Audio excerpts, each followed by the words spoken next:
Hi guys. Hi. Welcome to Tidy Ventures Find Out Friday. So here's your chance to ask us anything, as long as it's not too weird. and yeah, we will do our best to answer them questions. So today we've got 3 questions from various people, and hopefully you will find this useful. Yeah. So the first one comes from Mark from Bristol, and he wants to know, when do you pay your builders? Right. So what we do with every project, obviously you have a contract with your builders, yeah? And then on that contract, you have a schedule of works, and then you list the schedule of works in order as to what you think the builders, or you agree with the builders what orders those works are going to be done in. And then, let's say, for example, you say, right, when you've done the plastering, I'll pay you X amount of money.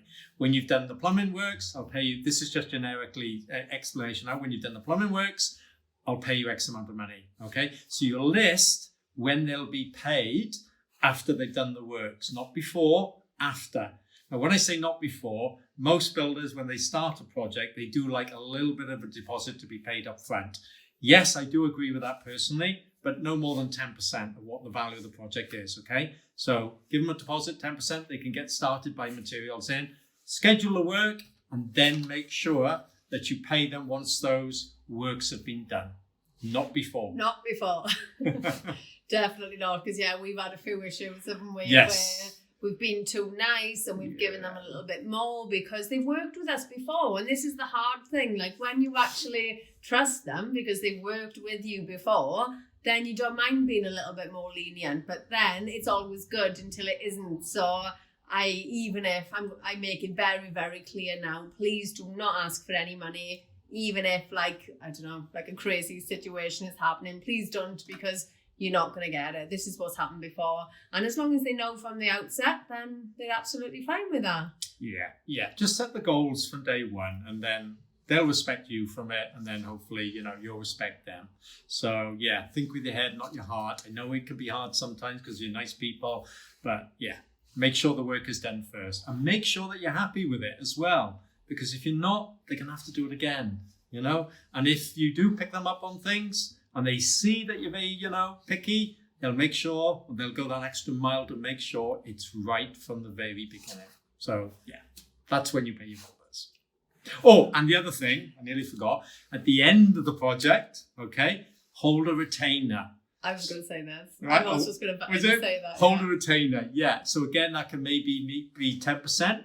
So let's say the project was 30 grand. So at the end, you hold 3 grand, okay? And you only pay that when you're 110% happy with the project. So it's all finished. You've got all your certificates. Everything is done. It's clean. You've been handed the keys. Then you release the retainer, okay? And obviously, they'll know that as soon as they get it done, 100%, they'll have their money. So they'll be keen to do it right, hopefully. Brown. Right, next question. Okay, so we got one from Ross again from Bristol. How much is a refurb? Ooh. That one's for you. Right. This varies massively, as you probably know. It depends. It depends what condition the house was in for to start with. Like if you've got a house that isn't bad and a house that's absolutely fallen to bits, even though they might look the same after, there's going to be very different costs involved. You can just go in and change the bathroom and paint, that's about it. Or you can do a lot more. But as a rule of thumb, this is just personally what we tend to spend. I put them into 3 brackets, and it does tend to work most times. So 15 grand roughly for a buy-to-let. So that will be your new bathroom, your new kitchen, your new carpets, your painting, like maybe plastering over stuff to make it look nice. But as a buy-to-let finish, minimum really, that's basic buy-to-let. Mind, 15 grand. So proper basic, nothing fancy. Then 25 grand is where I tend to go in for my buy-to-lets, because that's pretty much a complete refurb. You have done everything. It's a really, really nice standard.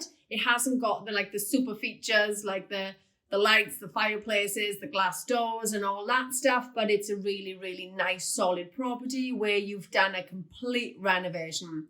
If then I was going high-end flip, I'd go for 35 grand, and that will give you the budget then for just the finishing touches, like the the nice fireplaces, the nice doors, the nicer tiles. We went into a tile shop the other day, £90 a square metre for like tiles for this one wall that we want to make a feature wall out of. Obviously, we would never do that in a buy-to-let. So this 35 grand tends to be our like nice, really, really nice finishing stuff. So stupidly priced tiles, overpriced tiles, nicer carpet, nicer, like maybe having like vanity units, spotlights everywhere, maybe even some lights in there to add to that saleability, nicer windows, nicer doors. So for us, the high-end flips are all about the finish. But if you go on 15 for the basic refurb where you're not changing out anything, 25 for a complete refurb, but a nice but more standard finish, and then 35 for you've done everything and the finish is amazing and all the extra bits are there as well. I don't think you'll go far wrong. Obviously, that's not a quote. That's not 100% accurate in all these cases, but they're the three brackets that I use, and it's always done me right. Yeah, it does depend on strategy, and you need to look at the property beforehand and make sure. But Lynsey's got it there spot on. So yeah. And then we got a third question. So I'm going to ask you this one now. So this was from Aaron in Cardiff. Okay. And he wants to know, do you need planning? On average, for the refurb? No is the answer. Okay, you don't need planning. The only time you'll need planning on a refurb is if, for example, you had 3 windows on the front of the house and you wanted to put in a 4th window on the front of the house. Because you're changing the street scene, in other words, you're changing the front of the house from what you can see if you stand in the street by adding another window.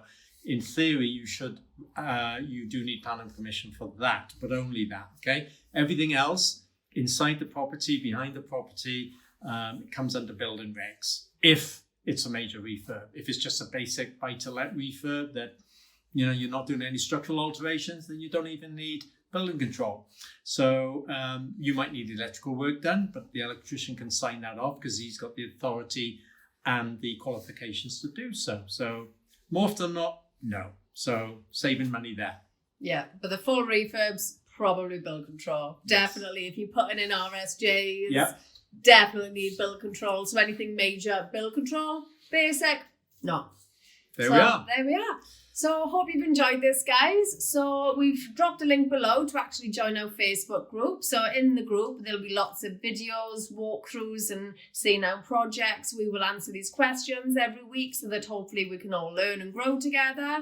So join our Facebook group if you're not already in it, and we will speak to you soon. Oh, the mailing list. Oh, and don't forget to subscribe to the mailing list so you will get all the notifications and the videos when they become available. And you'll also get our free top 10 tips, which were actually wrote by investors. I asked people, what is it that you wish you'd known when you got started, or your best tips that you really think everybody needs to know. So we compiled a list of them. So if you sign up to that, you'll get that free of charge. Yeah, and if you join our Facebook group, you can actually, submit your own questions, and then maybe next Friday, you'll be the lucky one where we answer them. Yeah, so we're all here in this together, guys, to help us all learn and grow. Yeah. So any questions, fire them away, and we'll get back to you next Friday. Until then, ciao for now. Bye.